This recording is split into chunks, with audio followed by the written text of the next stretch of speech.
정부 형태 개헌 방향 제2주제 선거관리 독립성을 향상을 위한 개헌 방향에 이어 제3주제는 사법권 독립과 개헌입니다.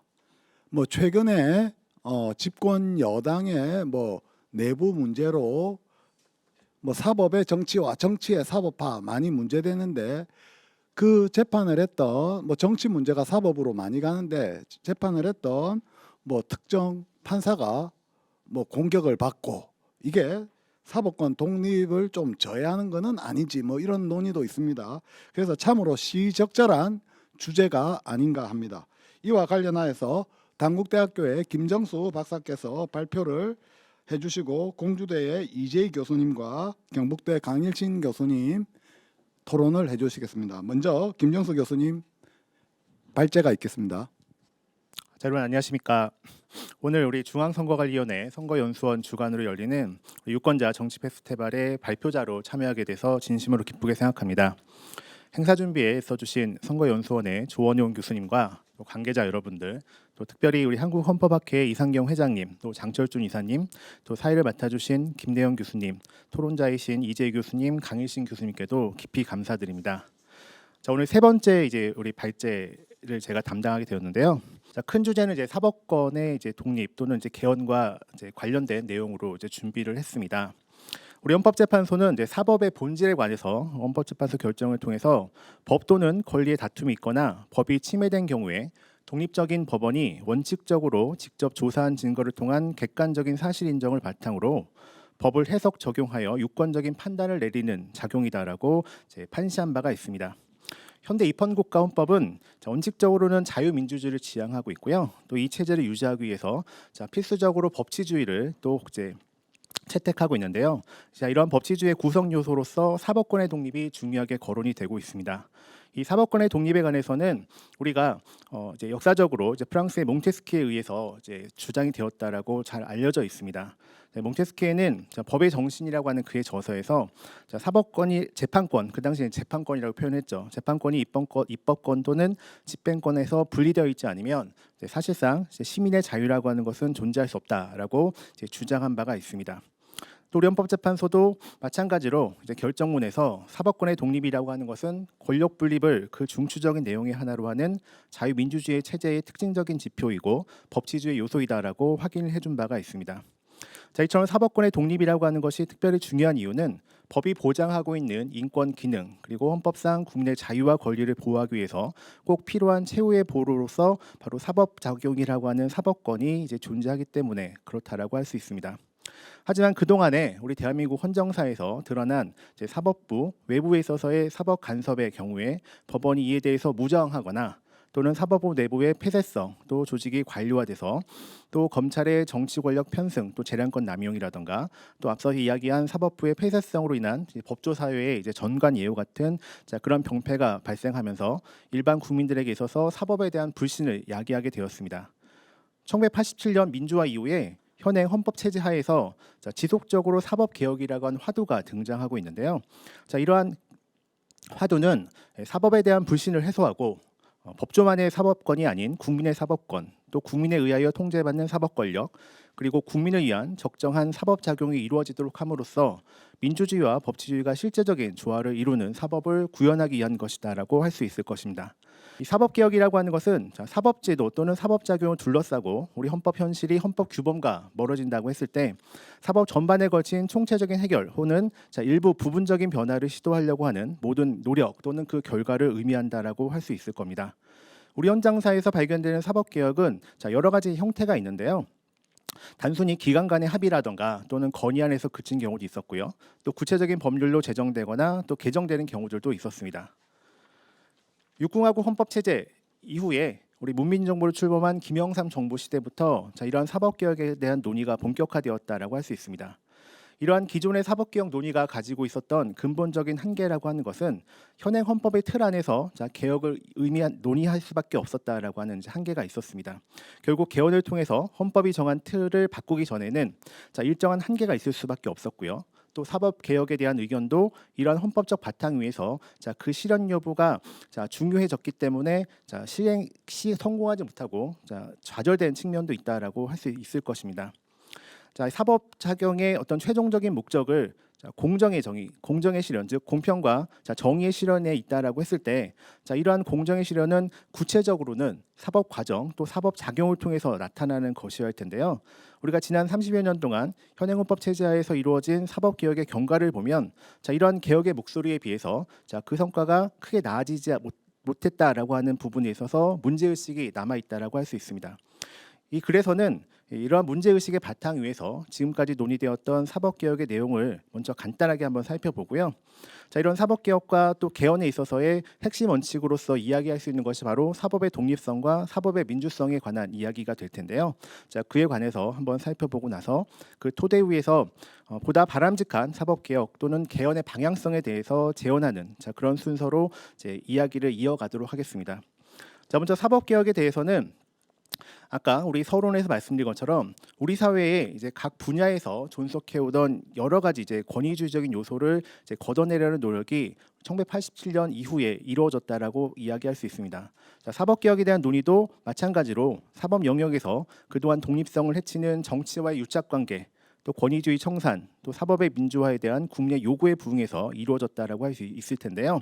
아까도 예를 들었던 것처럼 이 사법부 구성의 폐쇄성에서 발생하게 되는 전관 예우라든가 또 이런 사법 비리의 문제들, 그리고 그런 비리를 해소해야 된다는 국민의 요구에 관한 내용들, 그리고 사회의 흐름에 발맞추어서 법률 서비스를 제고하고 또 법률 구조를 확충해야 된다라고 하는 요구, 더 나아가서 시민의 자유와 인권 보장을 위해서 사법부가 봉사하는 단체로 거듭내야 된다라고 하는 그런 시대적 요구가 이러한 사법개혁의 원동력이 되었다라고 할 수 있습니다.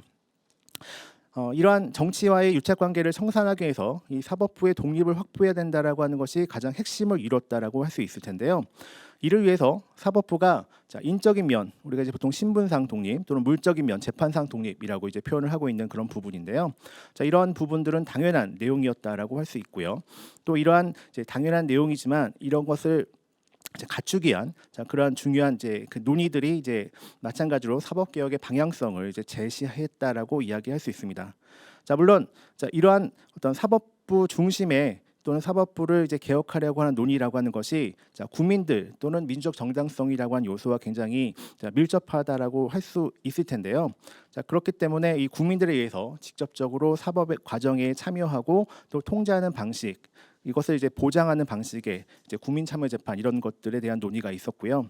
또 대법원장의 이제 권한에 대해서 또 법관 인사에 있어서의 폐쇄성, 이런 것들을 제거함으로써 사법의 민주성 또 국내 사법 신뢰도를 제고하는 방식이 논의가 되어 왔습니다.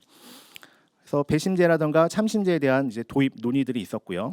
또 2011년도부터 우리 법학전문대학원이 도입이 되기도 했었고, 법조일원화 또 대법원 구성에 있어서의 다양성에 대한 논의들이 마찬가지로 이 개혁의 중요 내용으로서 논의가 되었습니다.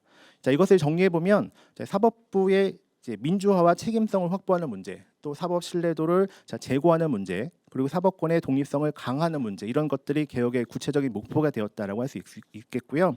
또 세부적인 내용으로는 국민의 인권과 기본권을 보장하는 기구로서 사법부의 역할을 확립하는 문제, 그리고 사법의 접근성과 공공성을 강화하는 문제, 그리고 사법 서비스의 질적 제고를 위한 전문성, 효율성을 확보하는 문제, 이런 것들이 사법 개혁의 구체적인 내용으로 이야기가 되어 왔습니다. 앞서 이야기한 것처럼 이러한 사법 개혁을 완성시키려면 입법 정책뿐만 아니라 헌법의 변화라고 하는 것이 반드시 필요하게 됩니다. 아까 말씀드렸던 국민참여재판 같은 경우에도 법관이 아닌 국민에 의해서 재판이 이루어질 수 있는 그런 헌법적 근거 마련이 요청되고요. 법관 인사제도를 개혁한다 하더라도 현재의 헌법 조문을 개정할 필요가 있다라고 할 수 있습니다. 이처럼 사법개혁 관련된 헌법적 논의라고 하는 것은 필연적으로 헌법 개정에 대한 구체적인 논의로 이어지게 됩니다. 이러한 상황에서 우리 헌법 개정 논의에 대해서 이제 간단하게 이제 최근에 논의됐었던 사항들 중심으로 한번 살펴보면, 우리 19대 국회하고 이제 20대 국회에서 이제 논의되었던 사항들이 있습니다. 먼저 19대 국회에서 헌법개정자문위원회가 이제 개헌안을 발표하게 되었는데요. 이 개헌안은 헌법 전반에 걸친 개정 사항을 정리한 이제 대표적인 작업이었다라고 이제 평가할 수 있습니다. 자, 이러한 어떤 개정안의 어떤 그 의의에 대해서는 헌법이 개정되고 상당한 시간이 흘렀고 기본권 보장 면에서 또 권력 구조 면에서 일부 그런 어떤 개정 작업이 필요하다라고 하는 것이 주 이유였다라고 알려져 있습니다. 그래서 권력 구조에 관한 부분들, 특히 의회와 정부 간의 협력, 또 책임 정치를 강화하고 또 의회의 국정 전반에 대한 통제 기능을 강화하고 정부 내 국정 담당자들 간의 분권, 견제, 균형, 또 의회 내에서의 분권, 견제 균형, 또 사법부와 같은 헌법 기관 간의 견제 관계를 복합적이고 또 체계적으로 구조화해야 된다라고 제안이 되었습니다.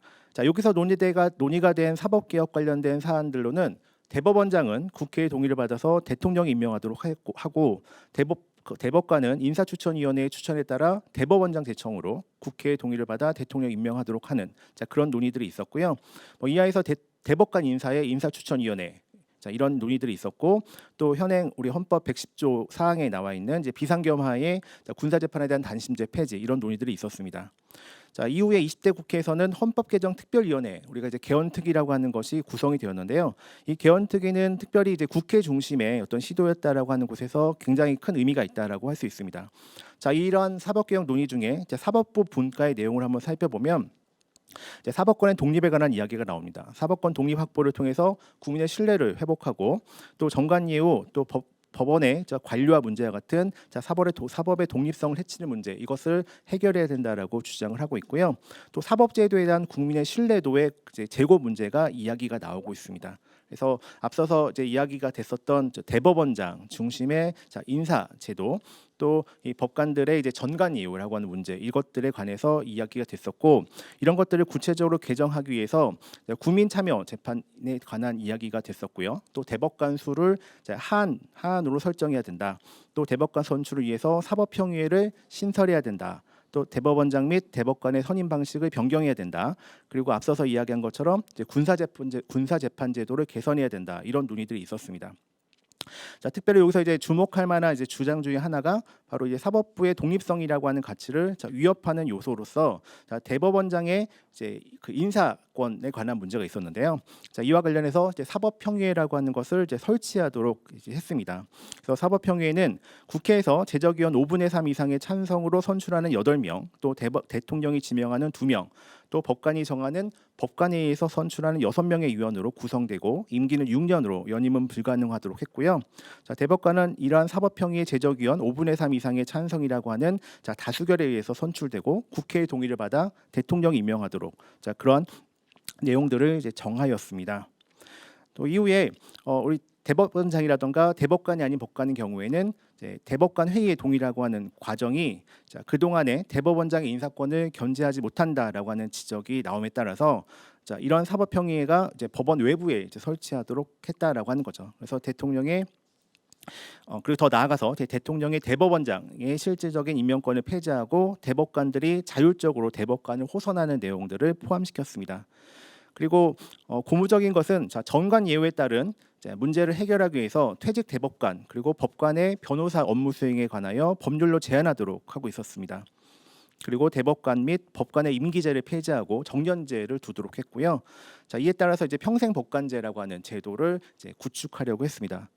그리고 조금 전에 말씀드렸던 전관 예우에 관한 부분들을 제도적으로 정비하려고 했습니다. 그리고 군사재판 제도에는 앞서서 이야기 나온 것처럼 군사재판 제도를 일부 개정해서 군사재판에 관해서는 일반 법원이 상소심을 담당하도록 하는 부분하고 또 비상계엄하에 단심 제도를 폐지하는 부분이 함께 포함이 되었습니다. 자, 마지막으로 우리 2018년에 있었던 문재인 대통령 헌법 개정안이 있습니다. 그래서 이 개정안에 대해서는 앞에서도 여러 우리 발제자분들께서 충분히 설명해 주셨기 때문에 여기서 사법제도 개선에 관한 부분들만 한번 이야기해 보면요. 여기서도 되풀이되는 것이 바로 대법원장의 인사권 문제입니다. 그래서 인사권을 분산시키고 절차적으로 그 통제를 강화시키는 부분, 그리고 국민의 재판 참여를 통해서 사법의 민주화를 달성하고 평시 군사재판, 비상계엄하의 단심재판 폐지 이걸 주된 내용으로 논의를 삼았습니다. 구체적으로 대법원장의 인사 권한을 조정하고 대법관과 일반 법관의 임명 절차를 개선하려고 했습니다. 그래서 대법원장에게 몰려 있는 이 인사 권한을 분산시키는 내용. 그래서 이제 대법관 추천위원회가 바로 대법관 인사를 담당하도록 하는 내용이 있었습니다. 그래서 대통령이 지명하는 3명, 또 대법원장이 지명하는 3명, 법관회의가 선출하는 3명의 위원으로 대법관 추천위원회를 만들고, 이 대법관 추천위원회에서 대법관을 추천하고 이에 대해서 대법원장이 제청하면 국회의 동의를 얻어서 대통령이 임명하는 그런 절차를 도입하고자 했습니다. 또 일반 법관의 경우에도 법관 인사위원회의 제청으로 대법관 회의의 동의를 받아서 대법원장 임명하도록 했습니다. 더 나아가서 이제 대법원장의 이제 임명 방식, 이 부분도 이제 앞에서 또 여러 발제자분들께서 말씀하신 것처럼 특히 다른 헌법기관 구성에 대법원장이 영향을 이제 미치는 부분에 있어서 특별히 헌법재판관 3인, 감사위원 3인, 중앙선거관리위원회 위원 3인에 대해서 대법원장이 가지고 있는 인사권을 대법관 회의에 부여하는 내용을 포함시켰습니다. 이처럼 사법부가 갖는 다른 권력에 관한 견제 권한을 유지하면서 대법원장으로 권한이 집중되는 것을 분산시키는 것을 주 목적으로 했다라고 이야기할 수 있을 테고요. 마찬가지로 이제 일반 법관의 임기제를 폐지함으로써 재판의 독립을 확보하려고 했고요. 더 나아가서 이러한 법관의 책임성을 보다 담보시키기 위해서 법관의 징계에 있어서 해임 부분을 추가하였습니다. 그리고 사법 영역에 있어서 국민의 주권 국민의 이제 국민주권주의를 실현하는 수단으로 도입되어 온 국민참여재판에 있어서의 헌법적 근거를 이제 분명히 하고자 하는 시도가 있었습니다. 그래서 국민이 배심 또는 그 밖의 방법으로 재판에 참여할 수 있도록 했고요. 또 대법원에 이제 일반 재판부와 전문 재판부를 둠으로써 사건이 보다 전문화되고 복잡화되고 그리고 한 명의 대법관이 이제 담당하는 재판의 수에 있어서 이제 부담이 많이 가는 부분들을 이제 완화시키려고 하는 시도를 하게 됩니다. 또 대법원의 이제 심사 대상을 추가함으로써 지방의회 조례 또 지방행정부 자치규칙의 위헌성, 위법성 여부에 대해서는 최종 심사 권한을 대법원에 인정하는 그런 내용들을 포함시켰습니다. 또 이제 군사법원이 이제 평시 군사법원을 폐지하고 또 비상개헌 및 해외 파병의 경우에만 이제 군사법원을 설치할 수 있도록 하고 마찬가지로 군사재판의 단심제를 폐지하는 내용들을 포함시켰습니다. 이러한 3가지의 헌법 개정안을 이제 살펴보았는데요. 이런 헌법 개정안이 공통적으로 갖고 있는 내용이 뭐냐면 바로 이제 국민의 참여를 보장하고 또 대법원장, 또 대법관, 또 법관의 인선 방식에 있어서 변화를 도모했다라고 하는 겁니다. 또 공통적으로 이제 군사법원, 또 군사재판제도에 대한 개혁을 이제 포함하고 있었다라고 이야기할 수 있습니다. 그리고 이제 우리 19대 국회에서는 없었지만 우리 20대 국회에서 있었던 이제 논의 중에 이제 중요한 내용 중에 하나가 바로 국민이 배심 또는 그 밖의 방법으로 재판에 참여할 수 있다라고 하는 이제 국민 참여 재판의 헌법적 근거를 마련하려고 했다라고 하는 거고요. 이것이 이제 갖고 있는 의미는 사법 영역에 있어서 국민에 의한 직접 민주주의 실현을 도모하려고 했다라고 하는 겁니다. 그리고 대법관하고 법관 인사에 대해서 대법원장이 가지고 있는 권한을 이제 분산시키기 위해서 우리 19대 국회에서는 인사추천위원회, 또 20대 국회에서는 이제 사법평의회와 이제 그 국민개헌특위 자문위원회의 개헌 그리고 그 사법평의회와 또 이제 대법관 추천위원회, 또 법관 인사위원회라고 하는 이제 별도의 기구를 설치하는 이제 안이 이제 제시가 됐었죠. 그래서 이 대법관과 법관 인사에 있어서 사법부의 독립 그리고 법관의 신분상의 독립을 확보할 수 있도록 했습니다.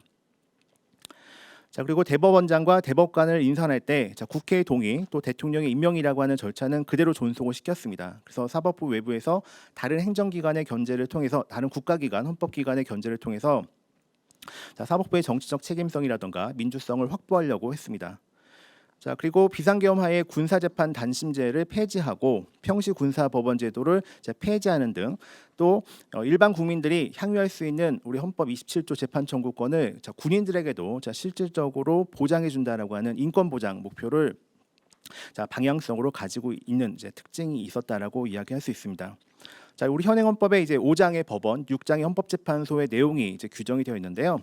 다른 장과의 이제 규정에서 사법 개혁의 쟁점과 관련된 개정안이 마련이 되었습니다. 그래서 대표적으로 대법원장이 가지고 있는 인사 권한을 어떻게 합리적으로 조정하고 축소할 것인지에 대한 문제, 이런 것들이 있었고요. 그리고 이제 재판을 받을 권리 이런 부분들을 명시한 부분들 또는 형사피고인과 형사피의자에게 국선 변호인을 선정하는 문제, 이런 어떤 사법적인 절차에 있어서의 국민의 기본권을 보장하는 부분에 있어서도 이제 다른 장의 이제 내용들과 함께 이제 조정하려고 하는 시도가 있었다라고 이야기할 수 있습니다. 자, 이제 본격적으로 우리 사법 개혁에 있어서 핵심적인 방향이라고 이야기할 수 있는 사법권의 독립과 사법의 민주화에 관한 내용들을 이어서 한번 살펴보도록 하겠습니다. 자, 이 사법권의 독립이라고 하는 것은 근대 헌법 이후에 헌법상 국가 조직 내지 통치 구조의 구성 원리로서 이야기가 되고 있고요. 또 재판을 담당하는 국가 조직으로서 법원의 자유를 위한 법원의 독립, 또 재판의 독립을 위한 법관의 독립을 그 내용으로 한다라고 이야기할 수 있습니다. 사법권은 원칙적으로 정치적인 영향력에서 벗어나서 오로지 법에 근거함으로써 정치 권력을 적절하게 통제하고 또 분쟁을 해결함으로써 국민의 자유와 권리를 보호하는 역할을 수행하는 것으로 이해가 됩니다. 그렇기 때문에 이러한 사법권은 정치 권력으로부터 독립적이어야 된다라고 요청을 받습니다. 그리고 이런 독립이라고 하는 것은 재판에 대해서도 요구되지만 이런 재판을 독립을 확보하기 위해서 사법권을 구성하는 데 있어서 또 운영하는 데 있어서도 독립성이 관철되어야 된다는 내용으로 이야기될 수 있습니다. 법원의 독립이라고 하는 것은 법원이라고 하는 국가기관이 조직이라던가 운영, 기능의 면에서 다른 국가기관인 입법부 또 행정부로부터 독립하는 것을 말하는 것이고요. 또 조직, 또 운영에 있어서 법원에게 자율성이 보장되는 것을 핵심 내용이라고 할 수 있습니다. 법관의 독립이라고 하는 것은 법관이 재판상 독립, 즉 다른 요소로부터 독립되는 것을 의미하고요. 이를 보장하기 위해서 신분상 독립을 이루는 것을 주된 내용으로 합니다.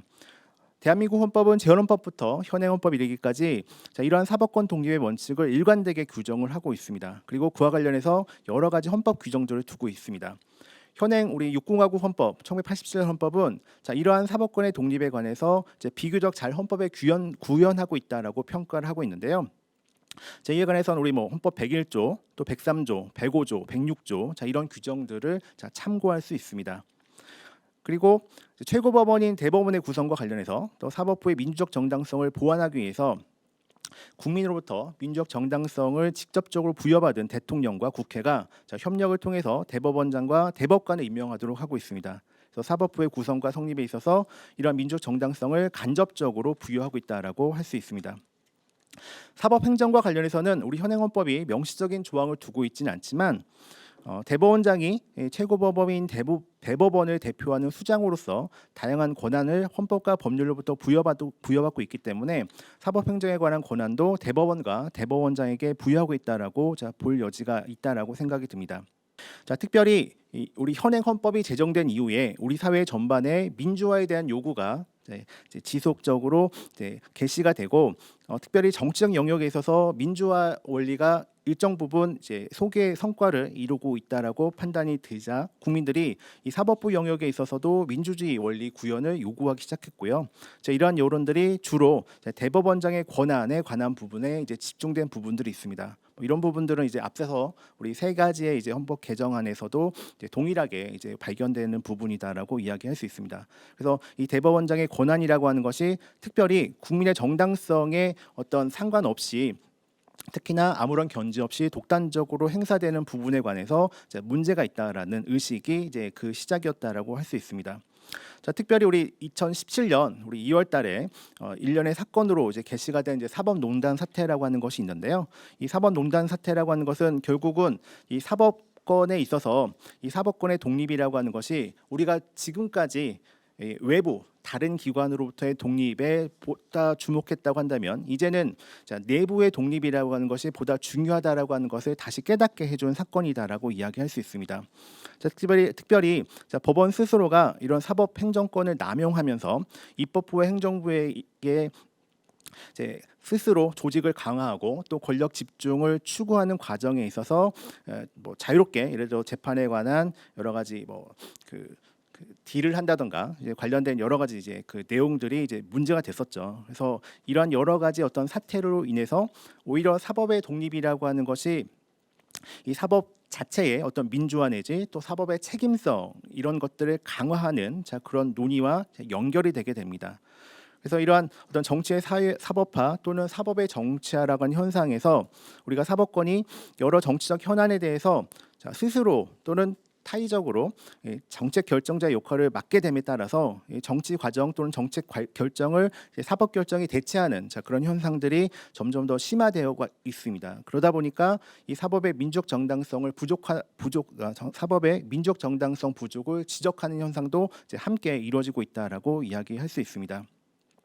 자, 이러한 논의에는 사법부가 앞서 이야기한 사법부의 독립성 또 자율성이라고 하는 것을 스스로 권력화하고 이를 무기화하는 과정에서 이 사법권에 대한 내외부적인 통제를 강화하는 그런 모습을 보이게 되니까 이러한 부분들을 특히나 사법권을 구성하고 운영하는 데 있어서 민족 책임성을 묻는 부분으로 이제 이야기되는 논의들이 이제 포함되어 있는데, 이러한 논의들이 우리 사회에서는 사법의 민주화라고 하는 담론으로 이야기가 되고 있습니다.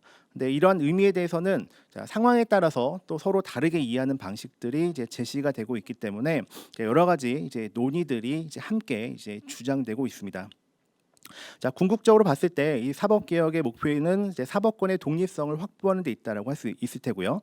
이 사법부를 구성하고 운영하는 데 있어서 무엇보다 다른 세력으로부터의 영향력을 배제시키는 것이 중요하기 때문에 이 사법권 독립이라고 하는 것은 굉장히 이제 중요한 원리임에는 분명하지만, 이런 사법부를 이제 국민으로부터의 어떤 위임받은 국가 권력으로서 또 민주주의 원리라고 하는 것과의 어떤 조화를 위해서라면 이 사법의 민주화를 이루는 문제 역시 중요한 실천 과제이다라고 할 수 있고, 그 헌법적인 의미에 대해서도 한번 살펴볼 필요가 있다라고 할 수 있습니다.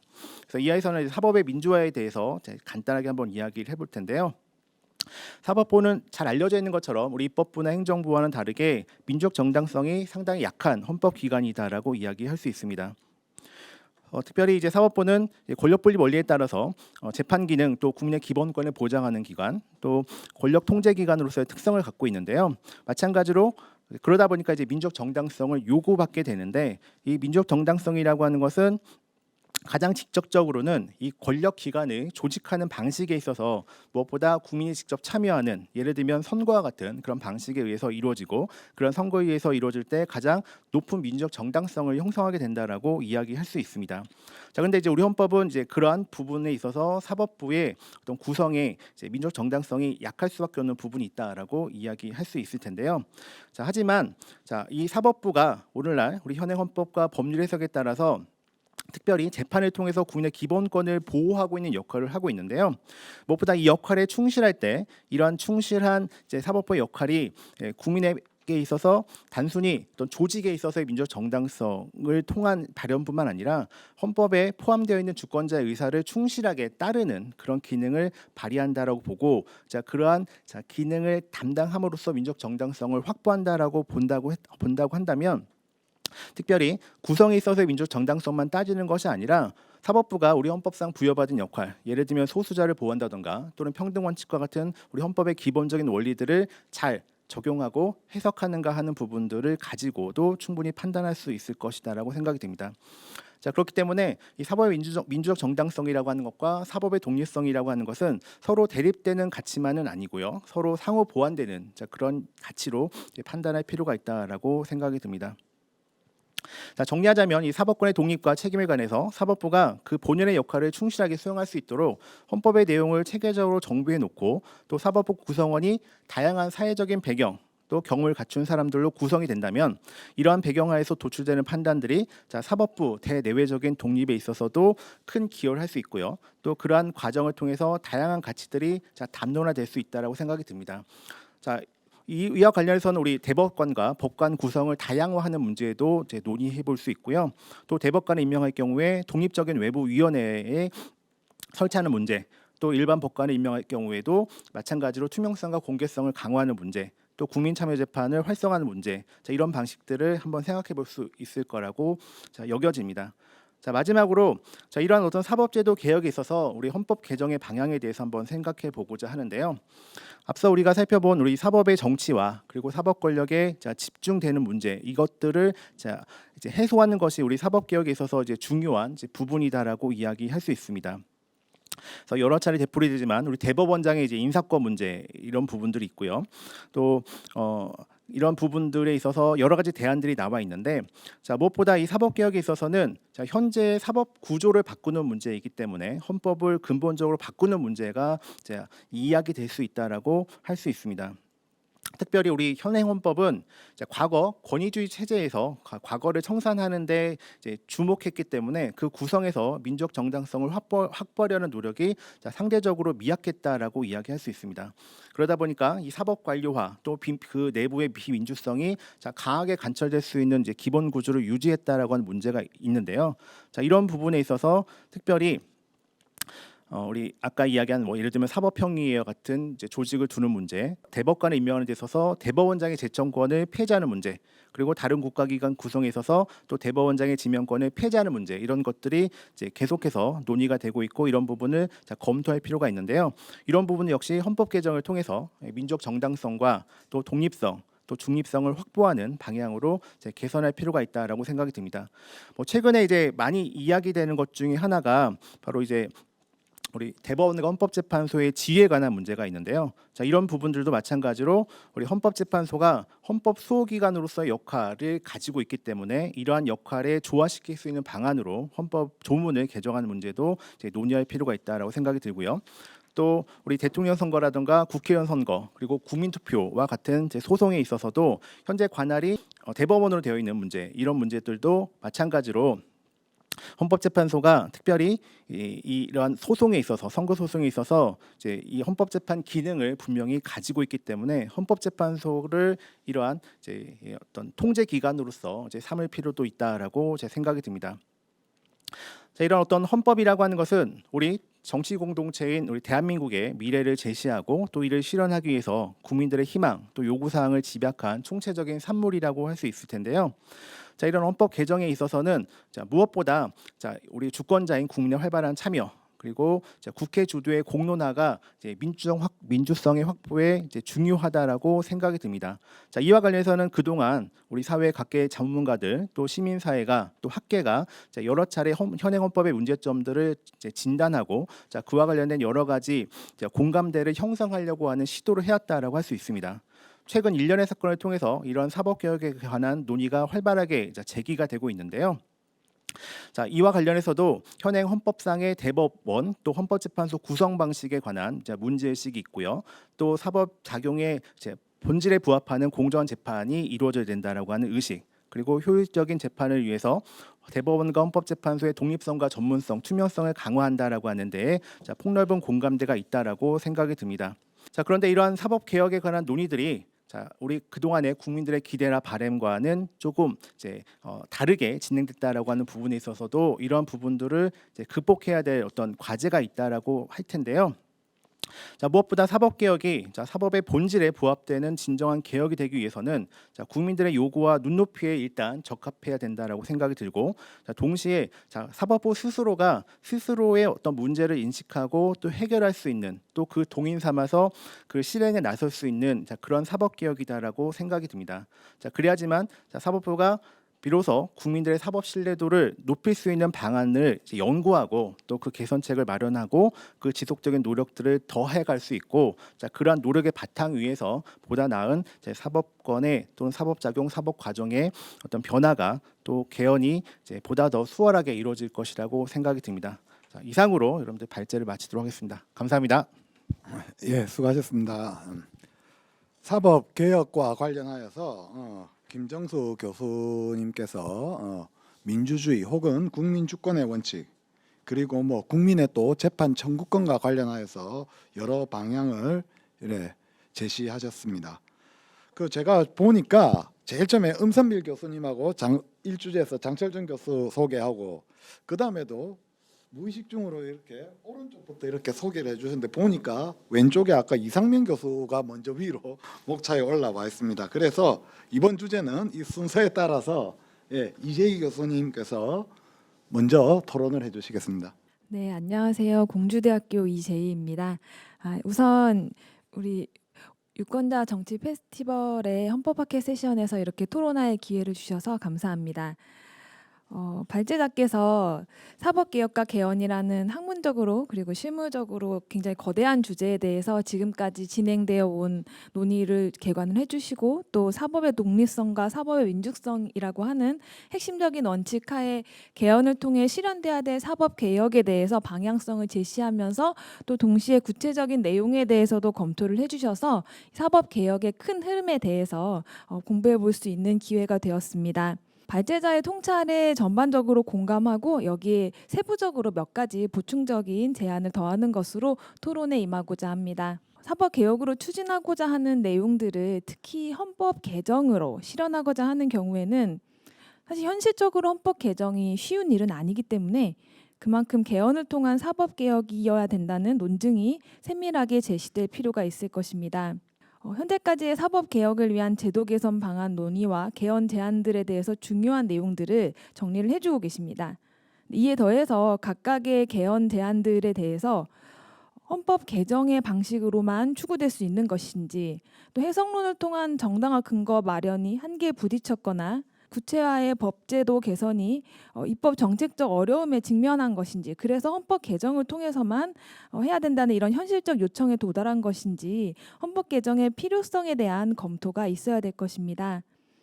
그래서 이러한 검토 과정을 통해서 개헌을 통해서 사법개혁을 할 사항과 아니면 법제 정비를 통해서 가능한 사항을 구분해서 제시할 수 있을 것입니다.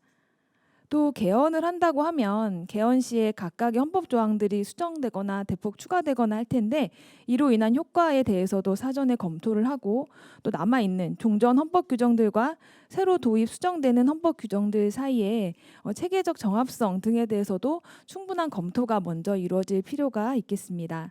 사법개혁의 목표에 따른 구체적인 개선 제안을 해주시면서 이제 크게 사법의 민주성의 관점과 사법권 독립의 관점에서 그 원칙 하에 또 다양한 제도들에 대해서 얘기를 해주고 계신데요. 우선 사법의 민주성은 사법부 구성 조직의 민주성, 그리고 사법과정 작동의 민주성, 또 사법적 판단이 민주주의에 기여하는 바 등으로 나누어 볼 수 있겠습니다. 사법부 구성에 있어서 입법부와 같은 정도로 국민의 선출에 의한 민주적 정당성 확보가 필수적으로 요청되는 것은 아닙니다. 근데 다만 발표에서 제시된 것처럼 사법부 구성 및 조직에서 국민에 의한 정당성 연결의 매개가 될 수 있는 국회에 의한 민주적 통제를 강화하거나 시민에 의한 참여를 강화하는 방식의 개선을 검토할 수 있을 것입니다.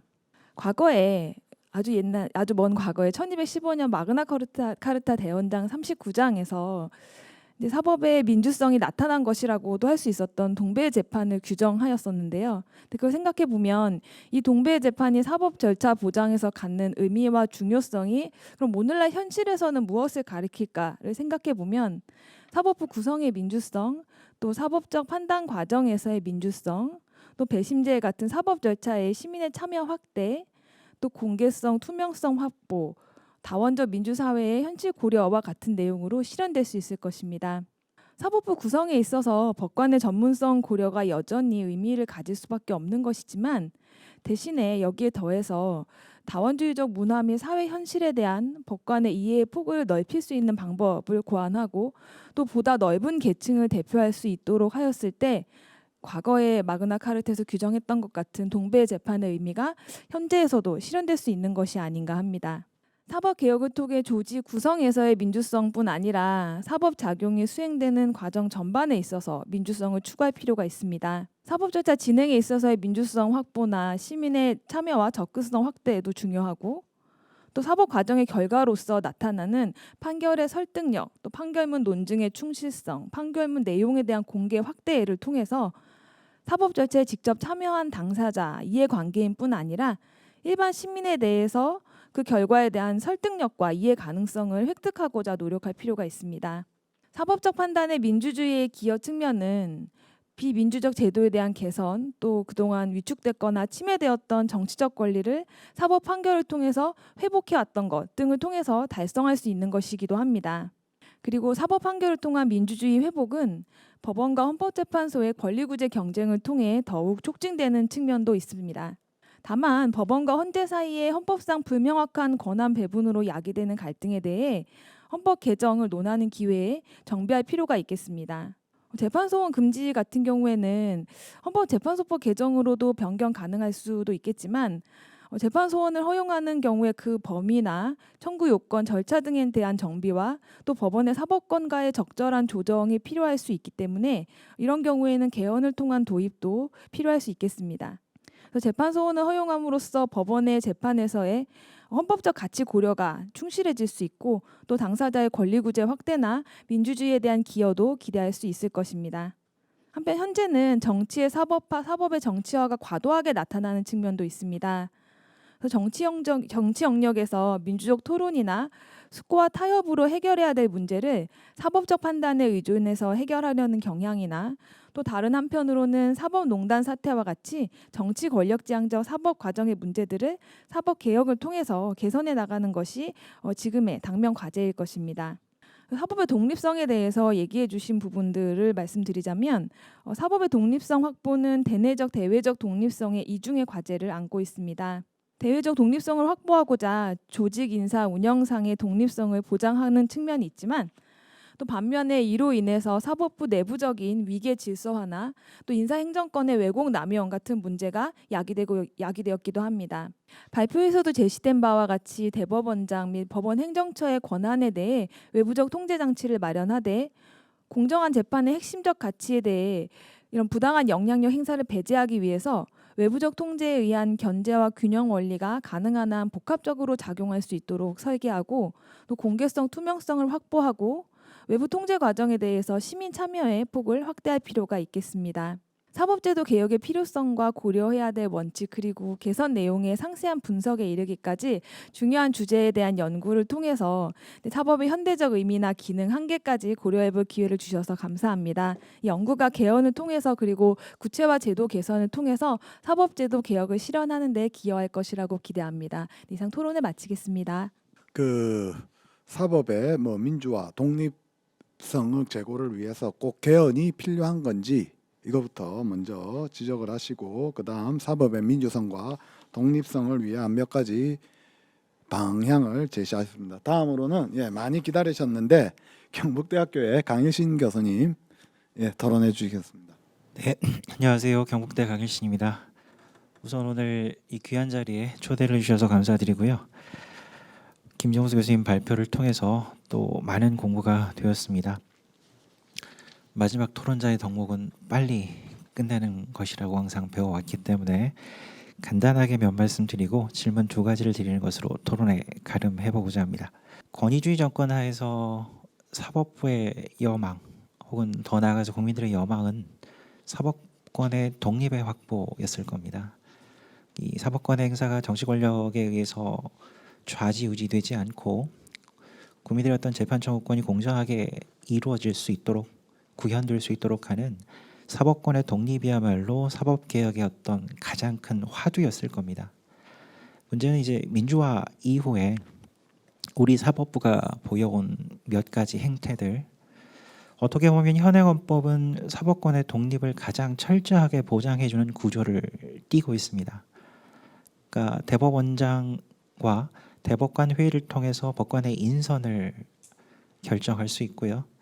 또 규칙개정권 등을 통해서 사법권 내부의 어떤 사법행정권에 있어서도 자율성을 확보할 수 있는 구조를 취하고 있습니다.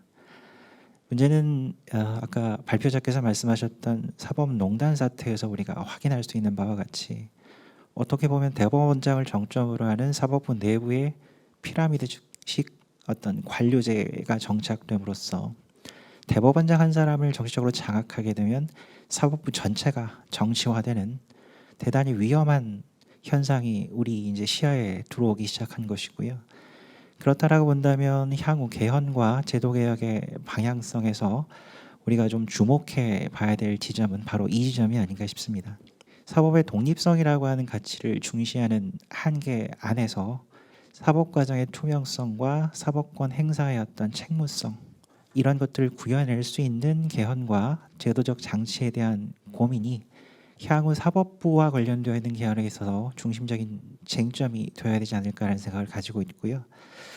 그러한 측면에서 2가지 질문 중에 1가지 먼저 드리게 되면 발표자께서는 이 법관의 인선 문제 그 다음에 사법부 내부의 관료화 문제, 이런 것들을 제어할 수 있는 개헌의 바람직한 방향은 무엇이라고 생각을 하시는지, 본문 중에 이제 사법 평의회 제도를 언급해 주고 계십니다만, 유럽의 경우에 이제 독일의 경우에는 의회가 상당히 관여해서 통제하는 모델을 취하고 있고, 반면에 이탈리아 모델은 사법 평의회 모델을 두고 있는 것 같습니다. 그런데 역설적으로 최근에 유럽 연구들을 보게 되면 그 동구권이 민주화된 이후에 이 새롭게 민주화된 국가에서 상당 부분 사법 평의회를 채택했지만 제도적으로 성공한 예가 크지는 않다라고 합니다. 그렇다라고 본다면 의회 통제 모델과 사법 평의회 모델 중에 어떤 것이 우리에게 좀 더 적합할 수 있을지, 거기에 대한 고민이 있으시면 한번 말씀을 해주시면 감사하겠습니다. 다른 한 가지는 그 개헌의 또 하나의 방향으로서 현재 이원화되어 있는 사법부의 규정 체계를 일원화하자는 제안을 하고 계십니다. 그러니까 사법부라고 하는 장 아래에 헌법재판소를 우위에 두고 그 밑에 일반 법원을 위치시키는 그러한 독일식의 모델을 재현을 하고 계시는데, 이와 관련되어서 한 가지 이제 좀 궁금한 점은, 현행 헌법상 일반 법원과 헌법재판소가 병립적으로 규정됨으로써 오히려 사법 내부에서 분권과 균형이 이루어지고 있는 체계를 형성하고 있는 것은 아닌지, 이것을 쉽사리 포기할 수 있는 것인지, 그 부분에 대한 고민이 필요하지 않을까 싶고요. 또 한 가지는 이제 헌법재판소를 우위에 두다 보니까 추상적 규범 통제를 비롯한 여러 가지 헌법재판소의 권한 확장에 대한 제언을 해주고 계십니다. 그런데 이것이 자칫 그 정치 과정의 왜소화를 더 초래할 것은 아닌지, 그 헌법재판권의 비대화가 과연 우리 한 정치제에서 바람직한 것인지에 대한 고민, 특히 추상적 규범 통제를 채택하게 되면 정치 과정이 왜소화되고 정치 사법화 현상이 심화될 거라는 우려도 일각에서 분명히 존재하고 있습니다. 그래서 이 부분에 대한 발제자의 의견을 구하는 것으로 부족한 토론을 마치고자 합니다.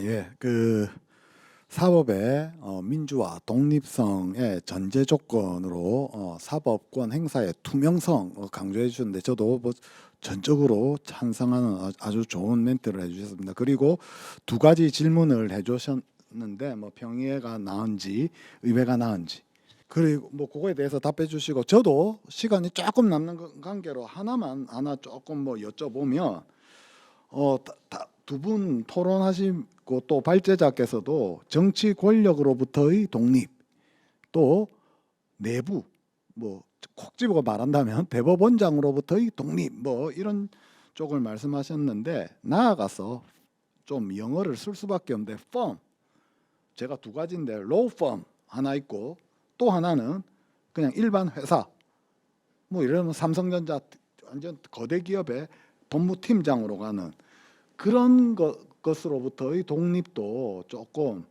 뭐 가능하다면 헌법 차원에서 뭐 혹시 규제하는 방안은 없는지, 시간이 남으시면 제가 그냥 궁금해서 하니까 두 분 교수님들 멘트하거나 질문하신 거 위주로 답변하시고 좀 마무리해 주셨으면 감사하겠습니다.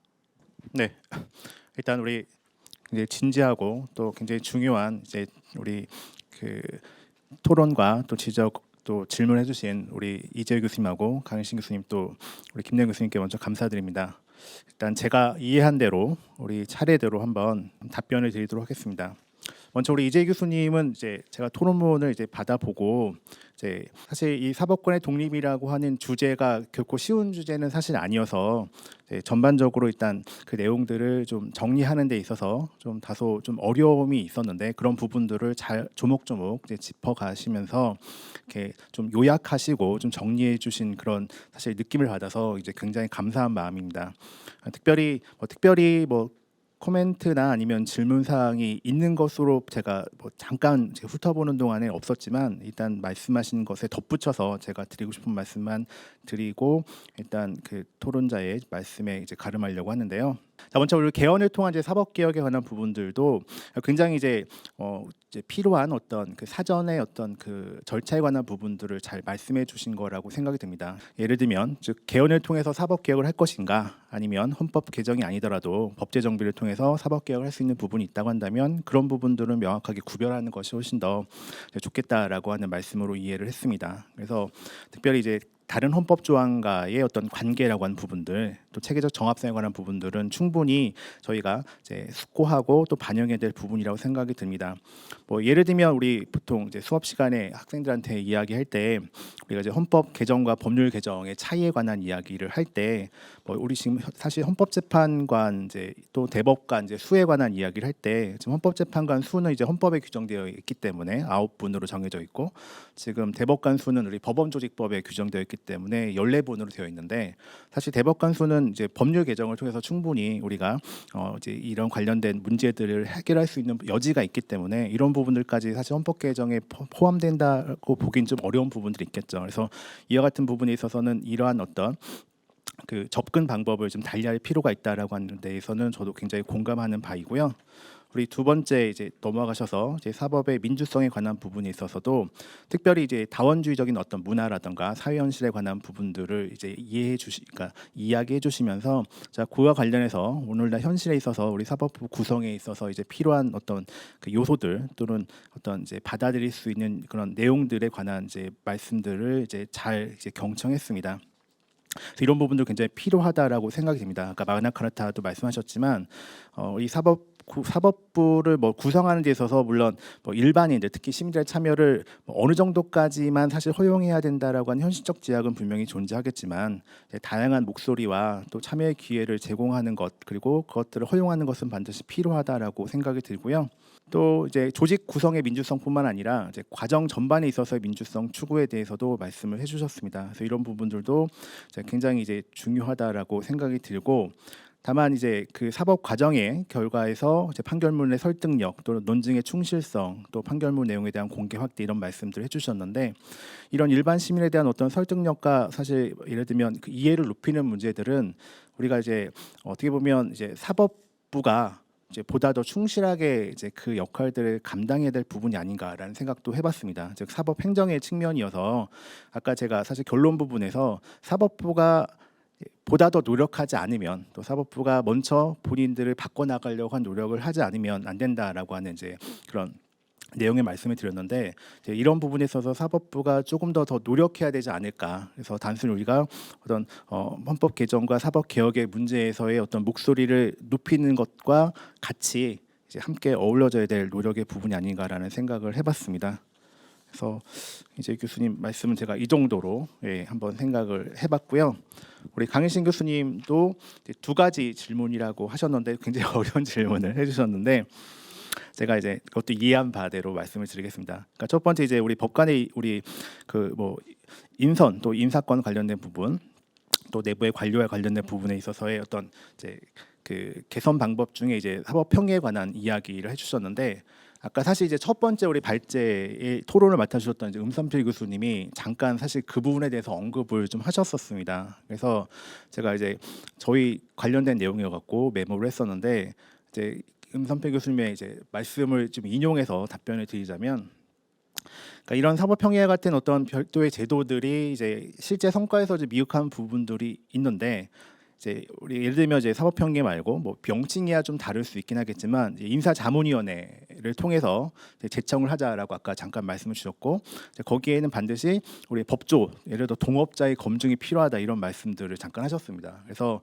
인사자문위원회의 제청을 통해서 국회가 동의하고 대통령 임명하는 방안으로 한번 해보면 어떻겠느냐라고 주셨는데, 결국은 이제 이것도 독립기관으로, 즉 사법평의와 같은 별도의 독립기관으로 생각한다고 한다면 사법평의 또는 의회라고 하는 부분이 있는데, 저는 이제 물론 이 사법평의라고 하는 것이 최선의 방법은 아니겠지만 일단 의회의 어떤 기능과 작용에만 맡기는 부분보다는 보다 더 현실적인 어떤 시도 가능성이 좀 있지 않을까라는 생각을 좀 하고 있습니다. 그래서 물론 이제 구성에 있어서 우리가 좀 다양한 어떤 논의와 또 합의를 통해서 이 자문위원회든 사법평의의 어떤 구성과 운영 방식에 관한 부분들을 미리 정해야겠지만, 이러한 부분들이 이제 의회에게만 맡겼을 경우에 이제 예상되는 어떤 그런 결과보다는 보다 더 최선에 가까운 결과를 가져오지 않을까라고 일단은 생각을 하고 있다, 이렇게 좀 말씀을 드릴 수 있을 것 같고요. 지금 사법부 일원화에 관한 이제 두 번째 이제 질문이 있으셨는데, 이 부분은 사실 우리 헌법재판소가 이 현행헌법에 들어왔고 헌법재판소 제도 역시 지금 한 35년 정도의 역사를 가지고 있는데 비교적 최근에 와서 사실 이 문제가 더 많이 대두가 되고 있다라고 생각이 됩니다. 특히 대법원과 헌법재판소의 관계에 관한 부분인데 우리 사실 사회를 맡고 계신 우리 김재원 교수님도 이제 관련 저서에서 이 대법원과 헌법재판소의 이제 관계 지위에 관한 부분들을 이제 다수 또 설명해주고 계신데요. 이게 비단 우리가 뭐 헌법을 전공하고 또 헌법에 더 중요한 어떤 기본권 수호의 의무가 있다라고 평가해서가 아니라 이제 이 문제는 반드시 해결해야 될 문제인데, 그러니까 단순히 제가 이제 그 발표문에 제시한 바로는 이제 독일의 경우에는 우리 연방기본법에 조문적으로는 정리를 해놨는데 저희는 사실 조문으로 정리가 된 부분이 없고 지금 107조 1항이나 107조 2항에 별도로 이원화되어 있는 부분들을 특별히 잘하고 있다라고 생각할 수도 있지만 최근에 우리 특히 여름에 지금 대법원 헌법재판소가 이 한정위원 가지고 한번 이제 붙었던 사건을 생각해 보면 상기해 보면 이 부분에 있어서 물론 헌법재판소의 권한을 확장하고 또 그 확장으로부터 발생할 수 있는 여러 가지 문제점들은 충분히 고려하고 준비해야겠지만 이 대법원과 헌법재판소의 관계를 특별히 우리 내부적으로 이제 해결하려고 하는 시도가 아직은 구체적으로 없기 때문에 이런 부분에 있어서 일어나는 것이 이제 특히나 이 국민의 어떤 사법권 그리고 국민의 어떤 기본권 보호에 있어서 보다 더 조금 더 이제 더 뭐랄까요? 좀 책임이 있는 그런 어떤 시도가 아닐까라는 생각을 저는 좀 갖고 있습니다. 그래서 분명히 일원화와 이원화의 장단점이 있긴 하겠지만 지금 현재의 어떤 문제점들, 특히 대법원과 헌법재판소의 어떤 그 대립 관계 구도에서 봤을 때에는 이 부분을 반드시 해결해야 되고, 그리고 더 나아가서 이제 우리가 보통 뭐 입법을 통한 해결이라고 하는 부분들을 많이 말씀하시는데 그에 관한 어떤 우리 공론화라든가 또 의회의 노력이라고 하는 부분들이 다소 부족한 부분도 있기 때문에 이것에 관해서 계속해서 좀 이야기하고 더욱더 좀 더 논의가 좀 필요한 부분이다라고 생각이 듭니다. 그리고 우리 사회자 우리 김재원 교수님께서 말씀하신 것을 저도 그냥 가볍게만 말씀을 드리자면 이제 이게 전관예우에 관한 문제라고 저는 생각이 듭니다. 예를 들면 이제 전관예우 문제가 심각하게 대두가 되고 또 그것이 일반 어떤 시민들의 입장에서 봤을 때는 너무 어떻게 보면 충격에 가까운 그런 어떤 사안으로 다가오기 때문에 이 문제를 우리가 어떻게 해결할 것인지가 이제 사법개혁의 과제로 대두가 됐었는데 말씀처럼 단순히 변호사로 개업하는 문제가 아니라 로펌에 예를 들면 말씀하신 뭐 정말 메이저 로펌에 뭐 정말 우리가 이제 뭐 연봉 들어보면 정말 일반 서민들은 깜짝 놀랄 만한 이제 그런 어떤 그 액수이기 때문에 이런 부분들을 제한한다라고 하는 부분들은 사실 제가 로펌까지는 생각해 못했지만 이게 우리 기본적으로 이 대법관 이하의 뭐 정말 주요 우리 법조 이제 그 지위를 거쳐가신 분들의 어떤 법적 윤리에 관한 문제로 좀 접근을 하고 그런 부분에 있어서의 일부 법제화 부분들은 필요하지 않을까. 그럴 경우에는 당연히 뭐 주요 로펌 이하의 본인의 직무와 관련된 그런 부분들을 제한하는 것으로 충분히 만들 수 있는 여지는 있지 않을까라고 한번 생각을 해봤습니다. 이상으로 제 짧은 소견의 답변을 드리는 것으로 마치도록 하겠습니다. 감사합니다. 예, 그 두 분 교수님의 토론에 대한 답변과 아울러서 마지막 마무리까지 말씀해 주셨는데 뭐 제가 사회자이기 때문에 뭐 말할 거는 없습니다. 말하면 안 되고 하는데 제가 아까 멘트 좀 했던 거는 혹시 개헌할 때 일본식의 재판관 심사제가 뭐 넓은 의미의 국민 소환제 그런 게 좀 필요하지 않을까 하는 그냥 좀 의도로 질문을 드렸던 것이고 뭐 그렇게만 마치겠습니다. 자, 이상으로 오늘 발표와 토론을 모두 마치도록 하겠습니다. 다들 수고 많으셨습니다.